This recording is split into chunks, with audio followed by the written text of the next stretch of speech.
The morning sun cast long shadows across the manicured gardens of Clarence's house as Camilla Parker Bowles stood before her antique dressing table, her fingers trembling slightly as she opened a small velvet box. Inside lay a ring that had haunted her dreams for decades, Diana's sapphire and diamond engagement ring. The very piece of jewelry that had once symbolized hope, love, and a fairy tale that had ultimately crumbled into one of the most public divorces in royal history. Charles had given her the ring 3 months ago, on a quiet evening when the weight of their long journey to acceptance seemed to finally lift from his shoulders. "It should have been yours from the beginning," he had whispered, his voice thick with emotion and years of regret. But Camilla knew better. She understood the explosive nature of what this ring represented, not just to the royal family, but to the entire British public who had never quite forgiven her for her role in the breakdown of Charles and Diana's marriage. The ring felt heavier than its actual weight suggested. Every time she looked at it, she could see Diana's young face on television, radiant with joy as she showed off the engagement ring to the world. The 18-year-old kindergarten teacher had been so innocent then, so trusting, so completely unaware of the complicated web of relationships that would eventually destroy her happiness. Camilla had been there, lurking in the background even then, the woman Charles had never been able to forget, the love he had been forced to give up for duty and royal protocol. Now, at 65, Camilla faced a decision that could either cement her place as Charles's true companion or potentially destroy everything they had worked so hard to build together. The British public had slowly, grudgingly, begun to accept her. Opinion polls showed a gradual warming toward the Duchess of Cornwall, though she would never achieve the popularity that Diana had enjoyed effortlessly. Wearing Diana's ring in public would be seen as either a touching tribute to Charles's late wife or an unforgivable act of disrespect, depending on who was watching. The palace staff had noticed the tension in recent weeks. Mrs. Henderson, Camilla's longtime personal assistant, had observed her employer's increasing anxiety with growing concern. "Your Royal Highness seems troubled," she had ventured one afternoon as Camilla paced restlessly around her private sitting room. But Camilla had simply smiled and deflected, unwilling to share the burden of her secret with anyone else. Charles himself had been unusually distant lately, buried in his environmental initiatives and constitutional duties, seemingly unaware of the internal struggle his gift had created for the woman he loved. The decision became more pressing as their calendar filled with upcoming public engagements. There was the charity gala next week, followed by the state dinner with visiting dignitaries, and then the highly anticipated family gathering for Prince William's birthday celebration. Any one of these events could be the perfect opportunity to debut the ring, or the perfect disaster if the public reaction went badly. Camilla found herself studying newspaper headlines more carefully than usual, gauging the current mood toward the royal family, looking for signs of how such a revelation might be received. Kate Middleton had noticed something was wrong during their last private tea together. The two women had developed an unexpectedly warm relationship over the years, bonded by their shared experience of marrying into the royal family as commoners. Kate understood the pressure of public scrutiny in ways that even other royals could not fully grasp. She had watched Camilla navigate the treacherous waters of public opinion with grace and determination, slowly winning over a nation that had initially viewed her with suspicion and hostility. "You seem distracted lately," Kate had observed gently, her own experience with media attention making her sensitive to signs of stress in others. "Is there anything I can help with?" But Camilla had deflected again, unwilling to burden the younger woman with her complicated feelings about the ring. Kate had her own challenges to manage, particularly with her growing family and increasing royal duties. The last thing Camilla wanted was to add to Kate's already full plate of responsibilities. The history of the ring itself was complicated enough without adding the current drama. Charles had originally chosen it for Diana from a selection presented by the royal jewelers, but it had not been specially created for her, as many people believed. The ring had actually been available for purchase by anyone with sufficient funds, a fact that had initially disappointed Diana's more traditional supporters who expected something completely unique for a future queen. The 12-carat Ceylon sapphire surrounded by 14 diamonds had been reset multiple times over the years, each modification reflecting Diana's changing taste and status within the royal family. After Diana's death, the ring had gone to her sons, William and Harry, who had decided that William should give it to his future wife.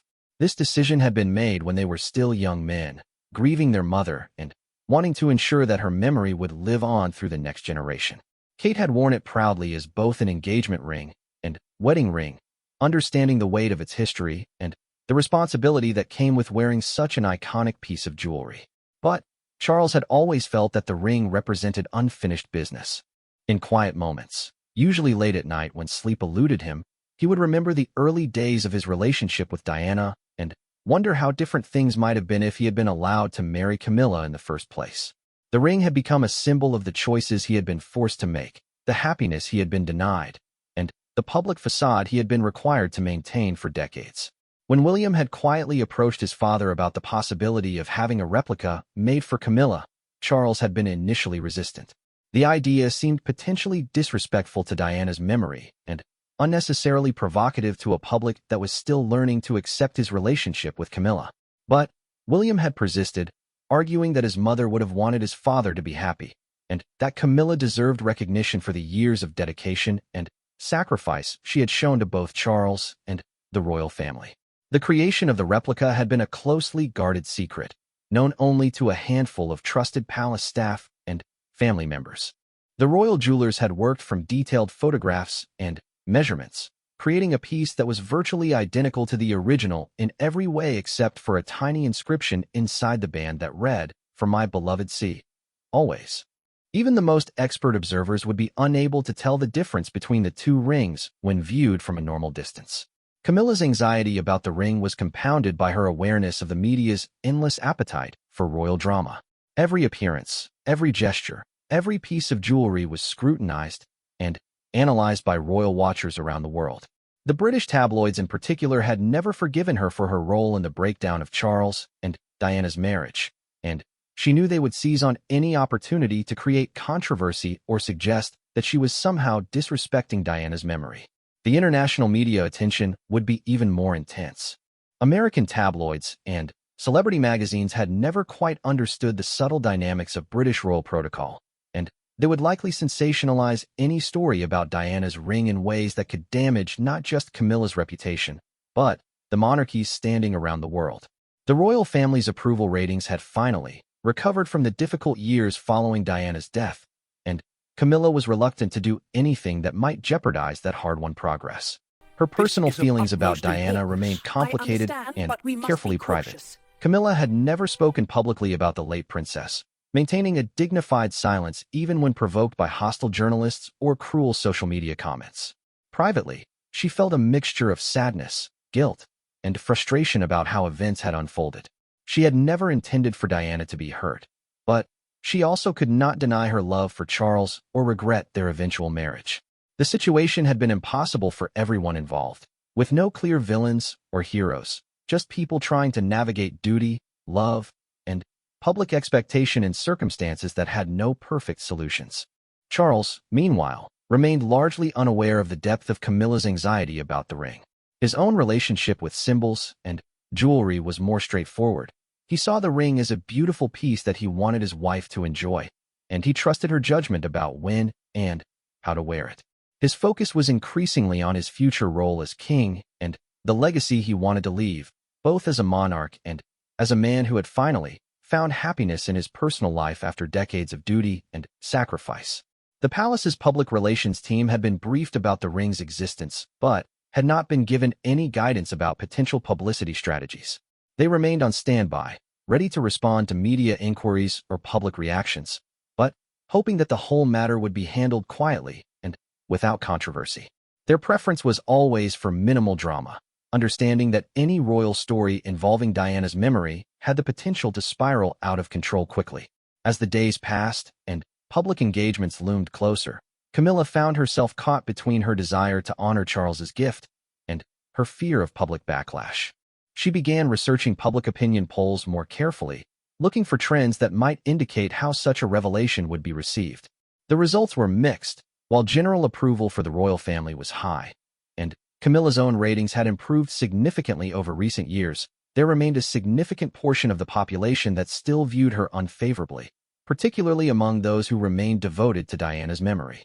The ring sat in its box, waiting for a decision that would either mark a new chapter in Camilla's acceptance by the British people or potentially undo years of careful reputation management and public relations work. Each passing day brought new pressure to make a choice, while Charles remained focused on his duties, trusting that his wife would handle the situation with the same grace and wisdom she had shown throughout their long journey to marriage and acceptance. The charity gala arrived sooner than Camilla had hoped, bringing with it a level of media attention that made her stomach churn with anxiety. The event was being held at the Royal Albert Hall, one of London's most prestigious venues, and the guest list included everyone from Hollywood celebrities to European nobility. It was exactly the kind of high-profile gathering where jewelry choices were scrutinized and photographed from every conceivable angle by dozens of photographers positioned strategically around the venue. Camilla stood in her dressing room, the ring box open before her on the ornate mahogany table that had belonged to Queen Mary. The weight of royal history seemed to press down on her from every direction. The portraits of previous queens gazing down from the walls, the antique furniture that had witnessed decades of royal dramas, and, most heavily, the small velvet box containing a piece of jewelry that had become the most recognizable royal engagement ring in modern history. Charles had left earlier that morning for a series of meetings with environmental ministers, kissing her goodbye with the casual affection of a husband who had no idea of the emotional turmoil his wife was experiencing. "You'll be magnificent tonight, darling," he had said, straightening his tie in the mirror. "You always are." His confidence in her ability to handle any situation had always been one of his most endearing qualities. But today it felt like an additional burden rather than a comfort. Mrs. Henderson busied herself with the evening's preparations, laying out Camilla's deep blue velvet gown and the diamond necklace that had been a wedding gift from the Queen. The older woman had been with the royal household for over 15 years and had developed an almost supernatural ability to sense when her employers were struggling with personal decisions. She had said nothing about the ring, but Camilla noticed how carefully she avoided looking directly at the jewelry box, as if she understood its significance without needing an explanation. The guest list for tonight's gala read like a who's who of British society, but it was the presence of certain individuals that made Camilla's decision even more complicated. Diana's brother, Earl Spencer, would be attending with his current wife, and several of Diana's former friends were also expected. These were people who had known Diana personally, who had mourned her death genuinely, and who might view any public wearing of her ring as either a touching tribute or an unforgivable appropriation of her memory. Kate had called that morning, her voice bright with excitement about the evening ahead. "I'm so looking forward to tonight," she had said, apparently unaware of Camilla's internal struggle. "William's been looking forward to this for weeks. He says the cause is one that was particularly close to his mother's heart." The innocent comment had hit Camilla like a physical blow, reminding her once again of the complex web of emotions and memories surrounding anything connected to Diana. The charity itself was one that Diana had supported passionately during her lifetime, an organization dedicated to supporting families affected by landmines, a cause that had brought the princess international recognition and respect in her final years. The irony was not lost on Camilla that she was considering debuting Diana's ring at an event honoring work that the late princess had pioneered. It felt like either the most appropriate possible tribute or the most inappropriate possible venue, depending on one's perspective. As the afternoon wore on, Camilla found herself thinking about the early days of her relationship with Charles, long before Diana had entered their lives. They had been young then, genuinely in love, but caught in a system that valued duty and tradition above personal happiness. Charles had been expected to marry a virgin from an appropriate family, someone who could fulfill the role of future queen without any complicated personal history. Camilla had been deemed unsuitable not because of any personal failings, but simply because she had lived the normal life of a young woman in the 1970s. The decision to give Diana the ring had been made by Charles in a moment of what he later described as desperate hope. He had genuinely tried to fall in love with the young woman who seemed so perfect on paper, beautiful, aristocratic, untouched by scandal, and clearly devoted to him. The ring had been chosen hastily from the royal jeweler's selection, without the careful consideration that such an important symbol deserved. Charles had hoped that the act of proposal, the grandeur of the ring, and the excitement of the engagement would somehow transform his feelings of friendship and duty into the passionate love that Diana deserved. But love cannot be manufactured through gestures and symbols, no matter how magnificent. The ring had become a beautiful lie, worn by a woman who genuinely loved her husband on the finger of a man who was already committed to someone else. Diana had treasured it because she believed it represented Charles's love for her, not knowing that his heart had been given away years before they met. The tragedy of their marriage was not that either of them was a bad person, but that they had been forced into roles that were fundamentally incompatible with their true selves. Camilla's lady's maid arrived to begin the lengthy process of preparing for the evening, bringing with her the accessories that had been carefully chosen to complement the evening's outfit. The diamond earrings had been selected to match the necklace, and there was a delicate bracelet that had belonged to Charles's grandmother. Everything had been coordinated to create an elegant, appropriate look for a senior member of the royal family attending a high-profile charity event. But the question of rings remained unresolved. Camilla's usual selection included her wedding band and a simple diamond solitaire that Charles had given her for their first anniversary as a married couple. These were safe choices, jewelry that carried personal meaning without any complicated historical baggage. The replica of Diana's ring sat in its box like a beautiful, dangerous temptation, offering the possibility of making a statement while risking everything she had worked to achieve. The media attention surrounding tonight's event had been building for weeks. The guest list had leaked to the press, generating speculation about potential interactions between various members of the royal family and their guests. Several newspapers had already run features about Diana's connection to the charity, including photographs of her visits to landmine victims and her famous walk through the minefield in Angola. The timing made any reference to Diana's memory particularly poignant and potentially explosive.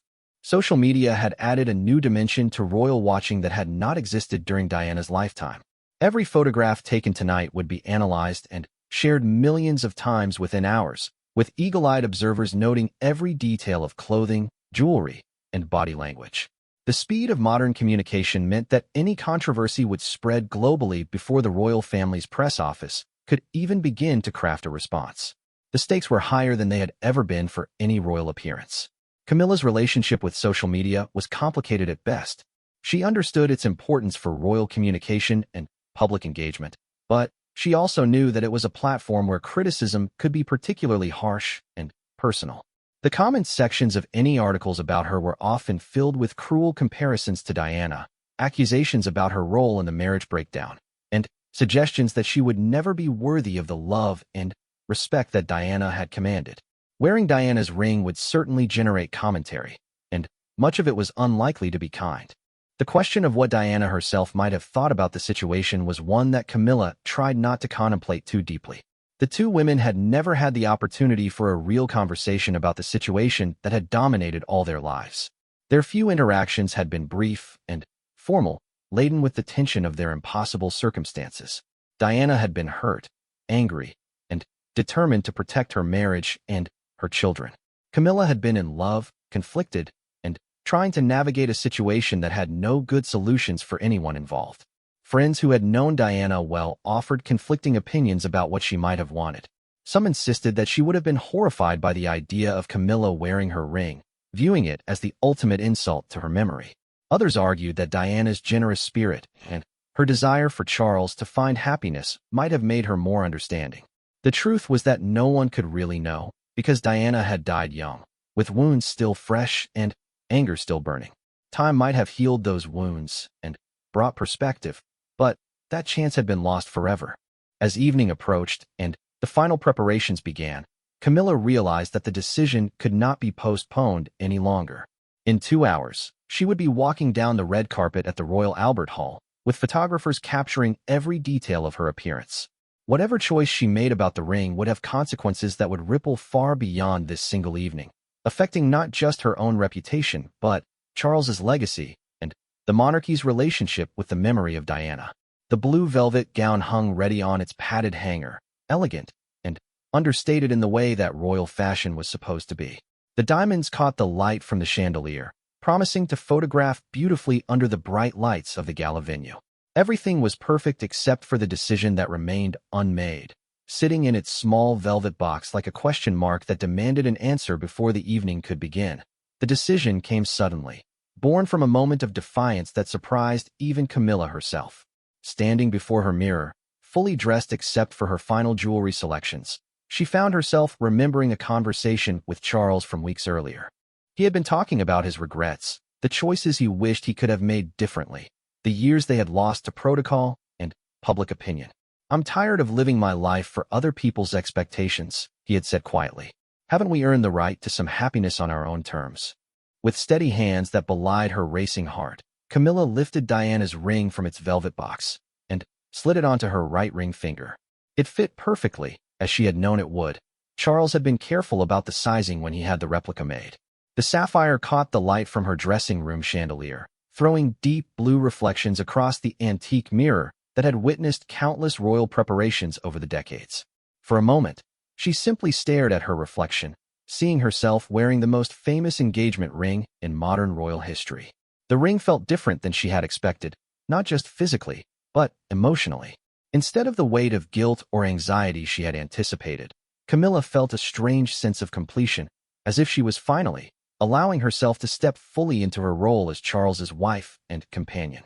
The ring was beautiful, yes, but more than that, it was a symbol of Charles's love and his desire to share his entire life with her, including the complicated parts of his history that had shaped him into the man she loved.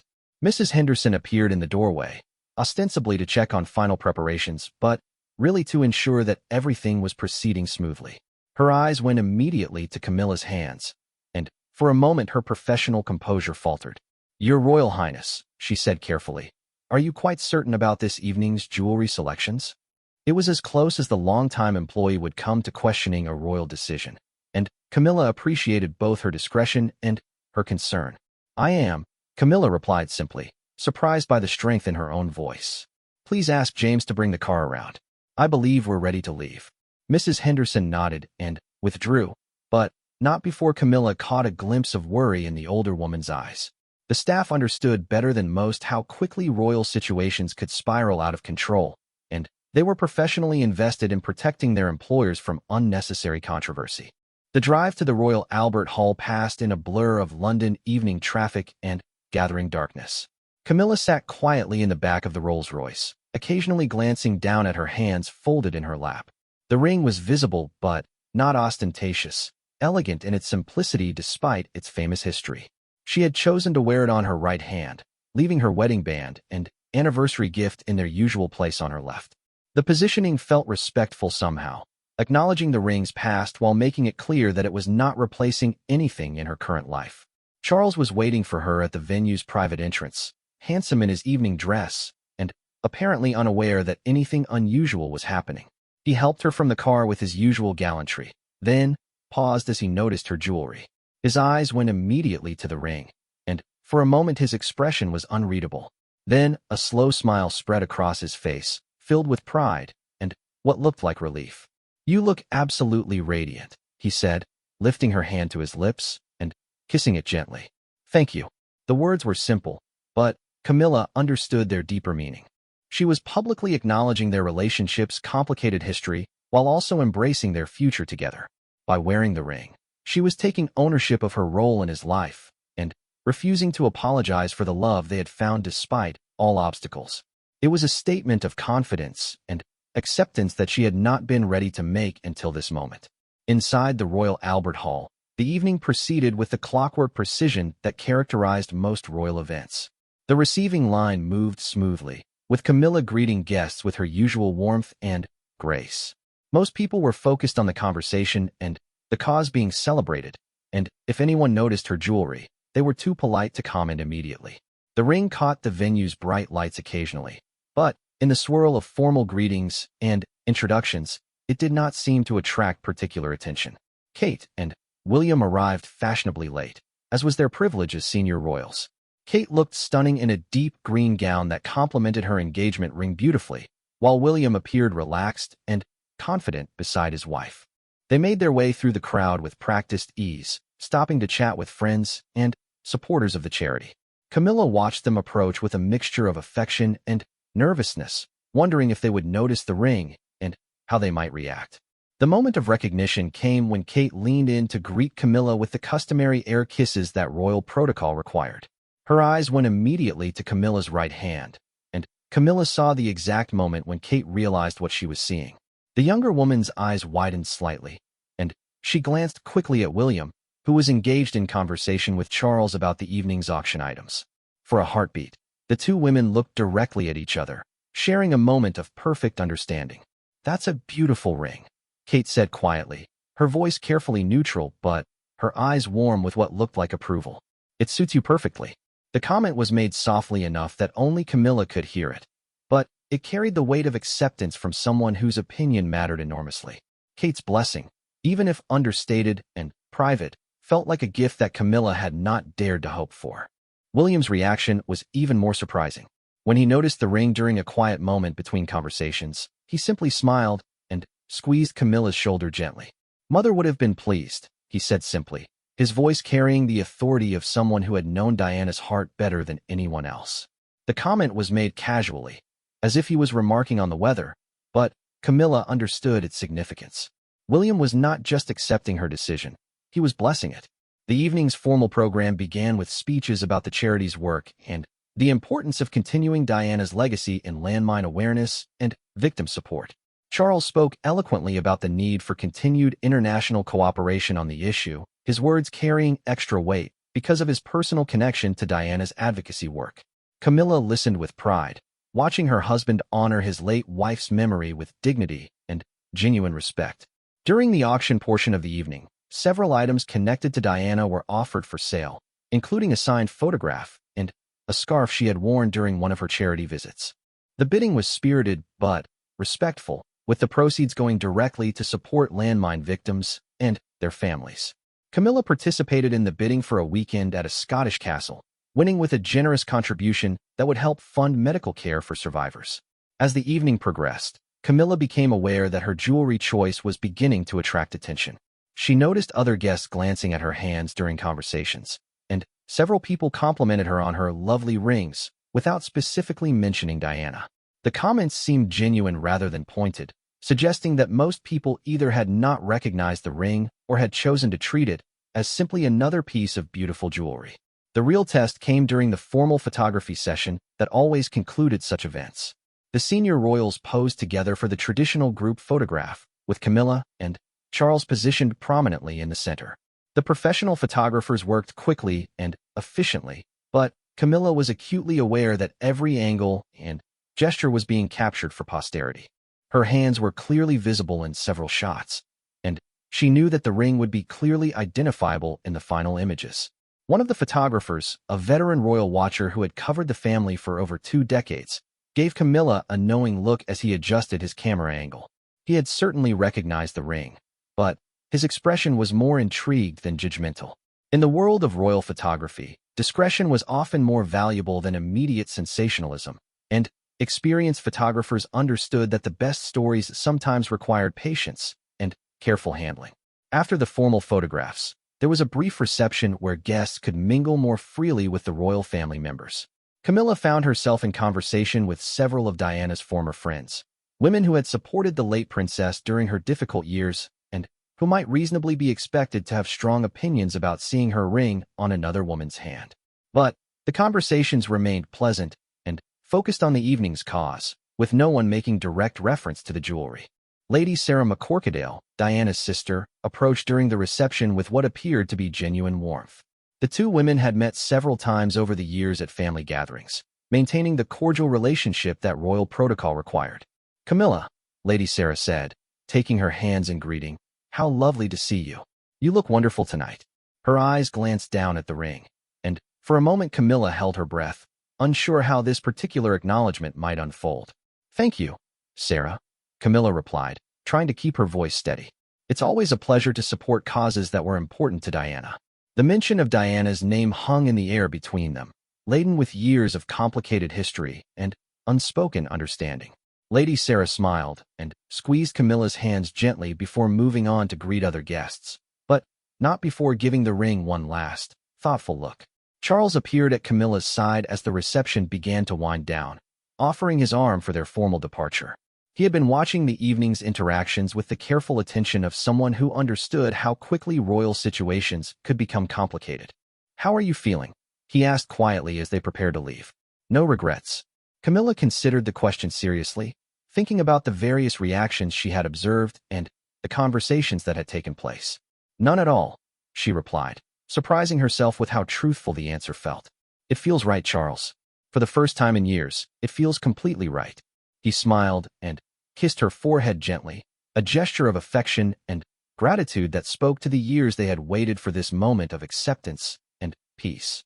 The evening had been a success in ways that went far beyond the charity funds raised or the positive publicity generated. The morning after the gala brought an unexpected calm to Clarence's house. Camilla woke naturally, without the jarring anxiety that had plagued her sleep for weeks. Sunlight streamed through the tall windows of the master bedroom, casting warm patterns across the Persian carpet that had been a wedding gift from the Sultan of Brunei. Charles was already up, likely in his study reviewing his correspondence over breakfast, as was his lifelong habit. The house felt peaceful in a way it had not for months. The ring sat on her bedside table where she had placed it the night before, looking somehow smaller and less significant in the morning light. Without the drama of evening wear and formal lighting, it appeared to be simply what it was, a beautiful piece of jewelry with a complicated history. Camilla slipped it onto her finger again, noting how natural the gesture felt after just one evening of wearing it publicly. The weight that had once seemed overwhelming now felt manageable, even appropriate. Mrs. Henderson appeared with the morning tea service and a stack of newspapers that would normally contain coverage of the previous evening's event. The early editions looked quite positive, Your Royal Highness, she said diplomatically, setting down the silver tray with practiced precision. No immediate concerns from the press office. This was code for the fact that the royal family's media team had not been awakened by crisis calls during the night, always a good sign after any high-profile royal appearance. Charles appeared in the doorway still wearing his morning robe, his hair slightly disheveled in a way that made him look younger than his 64 years. "Good morning, my darling," he said, settling into the chair beside her bed with his own cup of tea. "I must say, you handled last evening magnificently. I've already had 3 congratulatory calls about the event, and not one mention of controversy." His relief was evident, though Camilla suspected he had been more worried about her decision than he had let on. The first newspaper coverage was indeed positive, focusing on the charity funds raised and the royal family's commitment to continuing Diana's humanitarian legacy. Several articles mentioned the elegant appearance of the senior royals, with particular praise for Kate's dress and Charles's speech. Camilla's jewelry was noted only in passing, described simply as stunning, without any specific identification of individual pieces. It seemed that either the ring had gone unrecognized, or editors had chosen to handle the matter with discretion. Social media told a different story, however.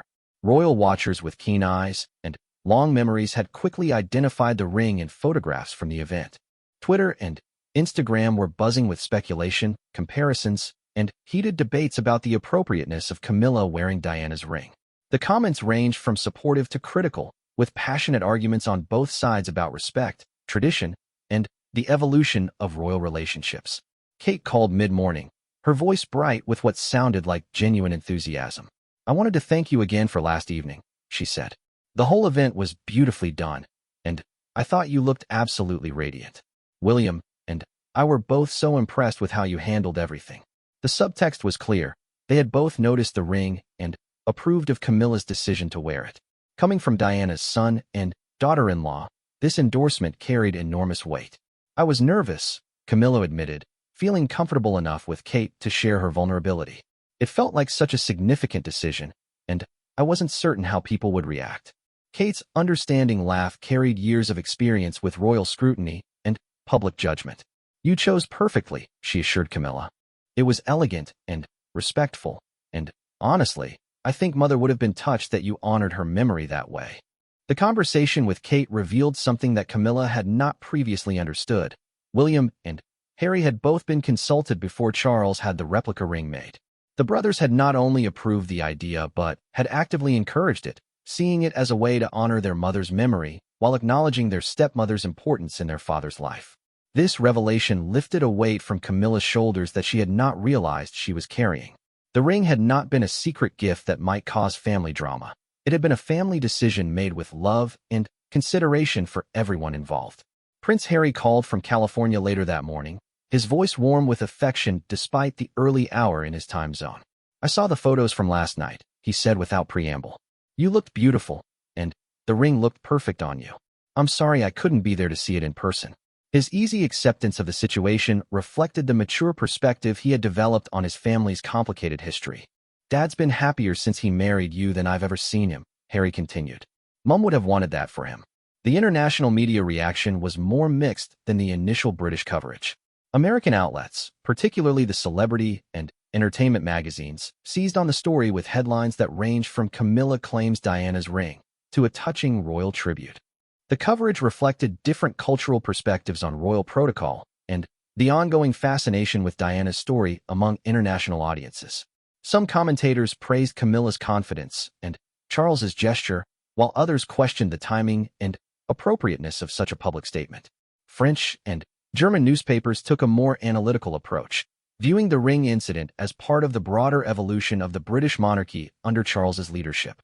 European royal watchers understood the delicate balance required when honoring the past while moving forward, and many articles praised the way the situation had been handled with dignity and respect. The general consensus among continental observers was that the gesture had been appropriate and even overdue. Palace staff worked quietly throughout the day to monitor reactions and prepare responses to any potential controversies, but the overwhelming tone of coverage remained respectful and interested rather than critical or sensational. The years of careful relationship building between Camilla and the British public seemed to be paying off, with even traditionally skeptical outlets treating the story as a positive development rather than a scandal. Diana's charity organizations issued a joint statement expressing their pleasure at seeing the continued royal support for causes that had been important to the late princess. The statement was carefully worded to avoid taking any position on the ring specifically, but it emphasized the ongoing commitment to humanitarian work and the importance of maintaining Diana's legacy of compassion and service. The diplomatic language satisfied both supporters and critics while keeping the focus on charitable work rather than jewelry. Earl Spencer, Diana's brother, surprised many observers by issuing his own statement of support through his office. "My sister believed that those we love should find happiness and peace," the statement read. "The Duchess of Cornwall has shown grace and dedication to the royal family and to causes that were important to Diana. I see no conflict between honoring my sister's memory and celebrating the happiness that the prince and duchess have found together." The statement was brief but powerful, effectively ending any suggestion that Diana's family opposed Camilla wearing the ring. As the day wore on, Camilla found herself fielding calls from friends and family members who had seen the coverage and wanted to offer their support. Many of them admitted to having worried about her decision when they first heard about it, but seeing the positive reaction had convinced them that she had chosen wisely. The general consensus seemed to be that she had waited long enough to fully claim her place in the royal family, and that wearing the ring was an appropriate symbol of her confidence and commitment. The afternoon brought a visit from the Queen's private secretary, who came to Clarence House ostensibly to discuss upcoming state visit arrangements, but really to gauge the situation and offer the monarch's perspective on recent events. "Her Majesty was pleased to hear that the charity event was such a success," he said diplomatically, "and she wanted me to convey her appreciation for the dignified way in which the evening was handled by all members of the family." This was royal code for approval, and Camilla felt a surge of relief at receiving the Queen's blessing, even if it was delivered indirectly.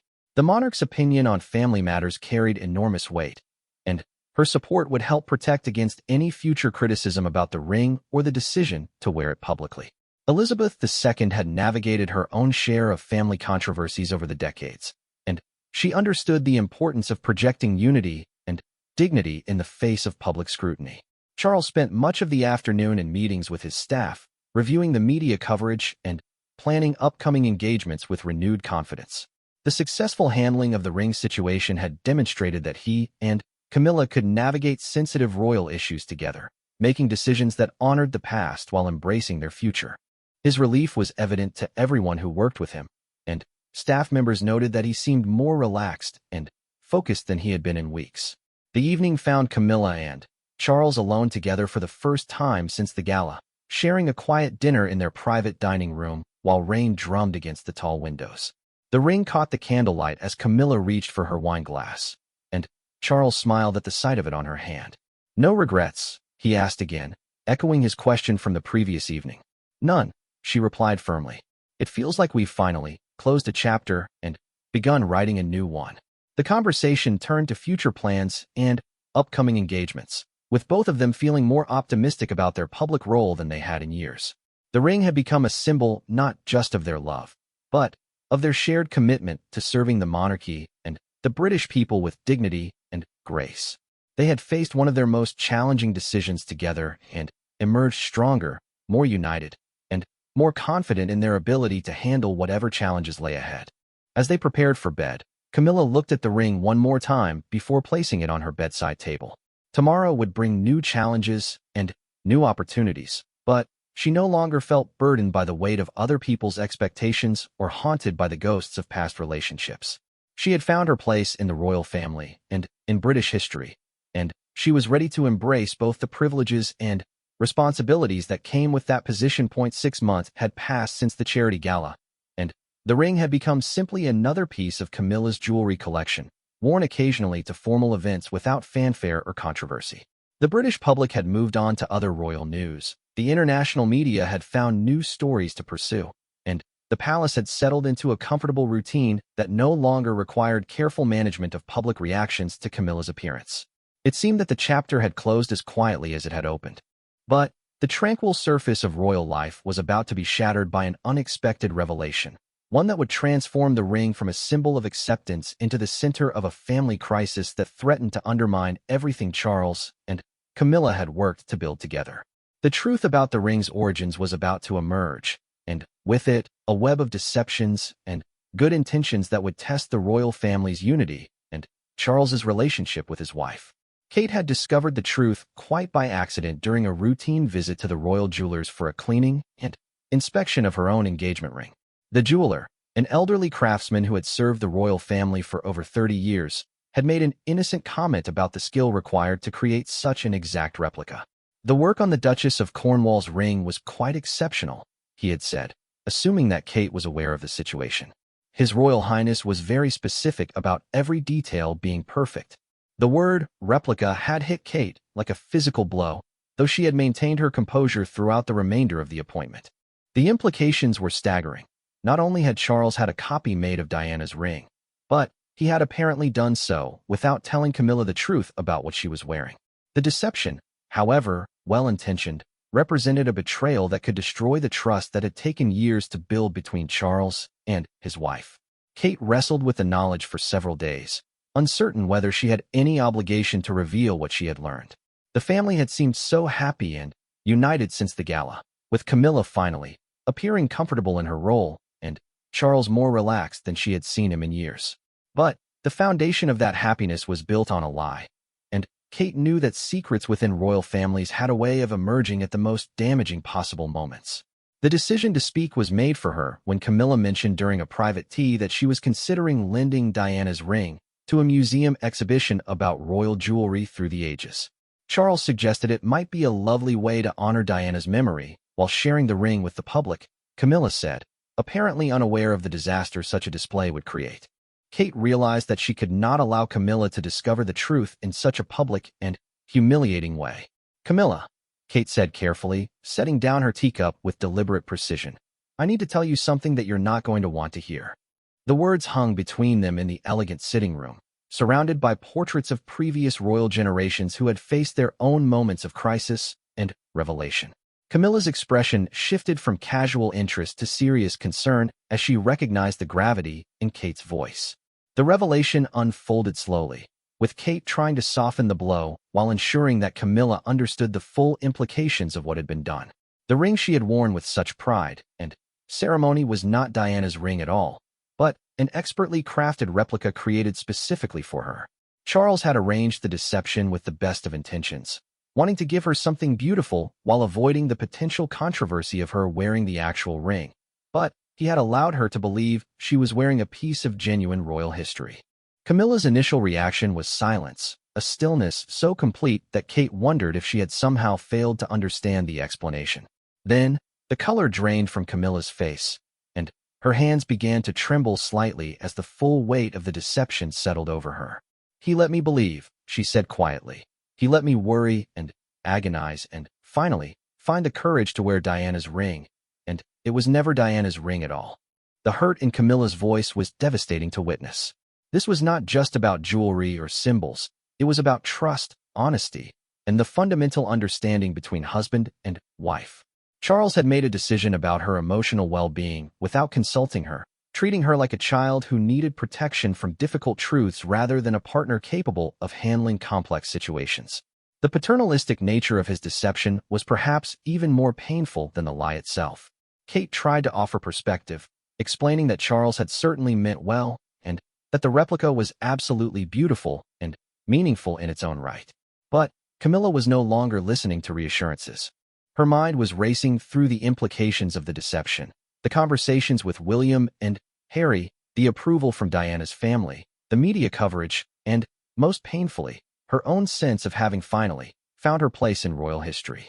All of it had been based on a beautiful lie. The confrontation with Charles came that evening, after a day during which Camilla had said nothing about her discovery while internally rehearsing the conversation that had to happen. Charles returned from his engagements in an excellent mood, chattering about successful meetings and positive responses to recent initiatives. He noticed Camilla's quietness, but attributed it to fatigue from her own busy schedule of royal duties. "Charles," Camilla said finally, interrupting his account of a particularly productive meeting with environmental ministers, "we need to talk about the ring." The simple statement changed the atmosphere in the room immediately, and Charles's expression shifted from contentment to wariness as he recognized the serious tone in his wife's voice. He had been dreading this moment for months, hoping it would never come, but knowing that royal secrets rarely remained hidden forever. The explosion, when it came, was all the more devastating for being conducted in the controlled tones that royal upbringing had trained them both to use even in moments of extreme emotional stress. Camilla's anger was ice-cold and precise, cutting through Charles's attempts at explanation with surgical accuracy. She was not shouting or throwing things. She was simply and methodically destroying the trust that had been the foundation of their relationship. "You let me agonize for weeks," she said, her voice steady but filled with a fury that made Charles step back instinctively. "You watched me struggle with the decision, watched me worry about public reaction, watched me finally find the courage to honor what I thought was Diana's memory, and you said nothing.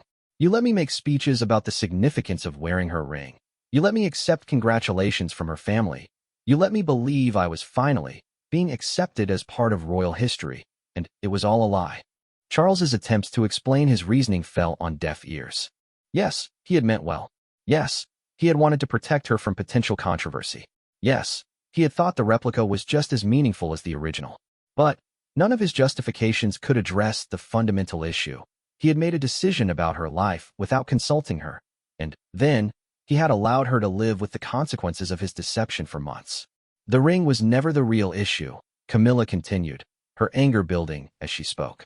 "The real issue was whether I could trust my own husband to tell me the truth about decisions that affect my life and my reputation.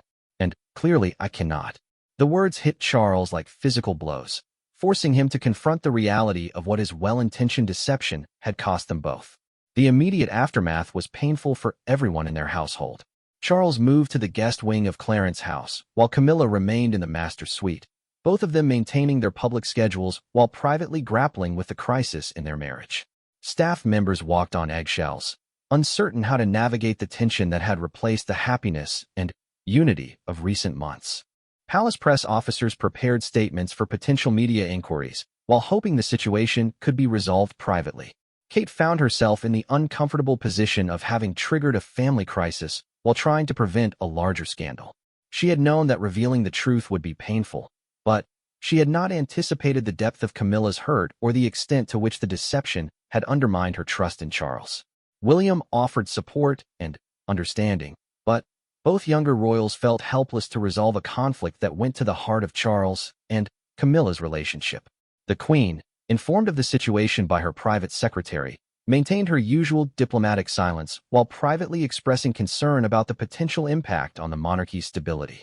She had lived through enough royal crises to understand that family conflicts, however personal, always carried the risk of public exposure and constitutional implications. Her experience suggested that time and patience would be required to heal the wounds that had been opened. 3 weeks into the separation, Charles made the decision that would either save his marriage or end it permanently. He arranged for Diana's actual ring to be retrieved from the royal collection, where it had been carefully stored since being returned by Kate after the replica's creation. Working with the same jeweler who had created the copy, he had the original ring reset with a new inscription inside the band. For Camilla, with truth and Love always, Charles. The gesture was both romantic and desperate, an acknowledgement of his failure combined with a promise to do better in the future. He presented the real ring to Camilla not as a surprise, but after asking for her permission to explain his reasoning and his regret. This time, there were no secrets, no well-intentioned deceptions, no decisions made on her behalf without her knowledge or consent. Camilla's response was not immediate forgiveness, but it was a willingness to listen and to consider whether their marriage could survive such a fundamental breach of trust. The ring, which had begun as a symbol of love, became a source of pride, and then, transformed into evidence of betrayal, now represented something else entirely. The possibility of starting over with complete honesty as the foundation of their relationship. The reconciliation, when it came, was private and gradual, built on long conversations about trust, respect, and the challenges of maintaining authentic relationships within the artificial constructs of royal life. Charles acknowledged that his paternalistic approach to protecting Camilla had been wrong, regardless of his intentions. Camilla acknowledged that her response, while justified, had been harsher than necessary given Charles's genuine love and concern for her well-being. The real ring now sits in Camilla's jewelry box, worn occasionally, but without the fanfare that surrounded its replica's debut. The story of the deception remains known only to a few family members and trusted staff, another royal secret that may never be revealed to the public. The replica has been quietly retired, a beautiful reminder of good intentions gone wrong, and the importance of truth in even the most loving relationships. For Charles and Camilla, the crisis had ultimately strengthened their marriage by forcing them to confront issues of trust and communication that might otherwise have remained unaddressed. They had learned that love, even after decades of shared experience, requires constant nurturing and absolute honesty to survive. The ring, whether real or replica, had taught them lessons about themselves and their relationship that no amount of royal protocol could have provided.